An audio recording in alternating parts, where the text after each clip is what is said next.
स्थानिक स्वराज्य संस्था निवडणुकीच्या दृष्टीने आता राज्यातील सर्वच राजकीय पक्ष तयारीला लागलेत। त्यात भाजप सुद्धा मागे नाही। पण आता कोल्हापुरात भाजपातला अंतर्गत वाद, सुप्त संघर्ष चव्हाट्यावर आलाय। झालंय असं की कोल्हापूरचं नेतृत्व कुणाकडे असावं यावरून खरं तर हा वाद तापलाय। या निवडणुकीचं नेतृत्व कोण करणार यावरून सुरू असलेला हा संघर्ष आता कोल्हापूरच्या भाजपच्या वर्तुळात सुद्धा चर्चेला जातोय। खरं तर त्यामुळेच ही चर्चा महत्त्वाची ठरते। लोकसभेला कोल्हापूरची जागा काँग्रेसकडे गेली असली तरी नुकत्याच झालेल्या विधानसभा निवडणुकीत महायुतीचा झेंडा कोल्हापूर जिल्ह्यातल्या 10 मतदारसंघांमध्ये फडकलाय। त्यातल्या कोल्हापूर दक्षिण, इचलकरंजी आणि चंदगड विधानसभा मतदारसंघात भाजपचे उमेदवार निवडून आलेत। त्यामुळे शिवसेनेचा वर्चस्व असलेल्या कोल्हापुरात आता भाजपची सुद्धा ताकद वाढली आहे। त्यात नुकत्याच भाजपच्या संघटनात्मक निवडी झाल्या। त्यात कोल्हापूर ग्रामीण जिल्हाध्यक्ष म्हणून नाथाजी पाटील, राजवर्धन निंबाळकर यांची बिनविरोध फेरनियुक्ती झाली। कारण या नावांना कुणाचा विरोधच नव्हता।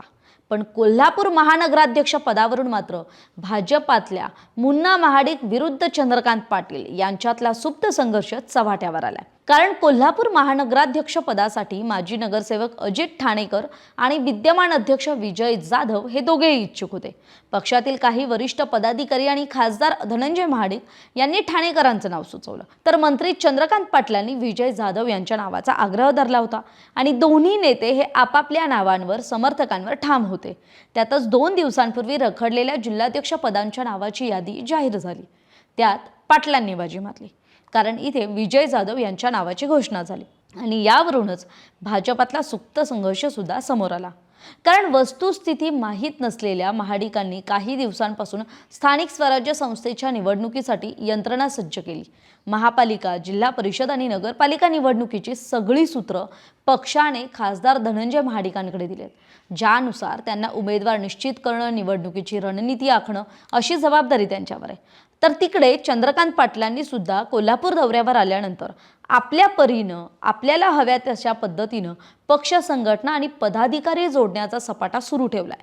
त्यामुळे महाडिक गटाच्या राजकारणात सक्रिय असणारे सुहास लटोरे हे आता मंत्री चंद्रकांत पाटील यांना स्थानिक राजकारणात सहकार्य करताना दिसतात। तर तिकडे माजी नगरसेवक प्राध्यापक जयंत पाटील हे खासदार धनंजय महाडिकांच्या सहाय्यकाच्या भूमिकेत दिसतात। तरी आता स्थानिक स्वराज्य संस्थेच्या निवडणुकीत आपलं वर्चस्व राखण्यासाठी मुन्ना महाडिक आणि चंद्रकांत पाटलांमध्ये स्पर्धा सुरू झाली। तरी आता भाजप पक्षश्रेष्ठी या दोघांमधला सुप्त संघर्ष कसा मिटवतात हे पाहणं महत्त्वाचं असेल। तरी याविषयी इनपुट दिले होते माझे सहकारी राहुल गडकर यांनी।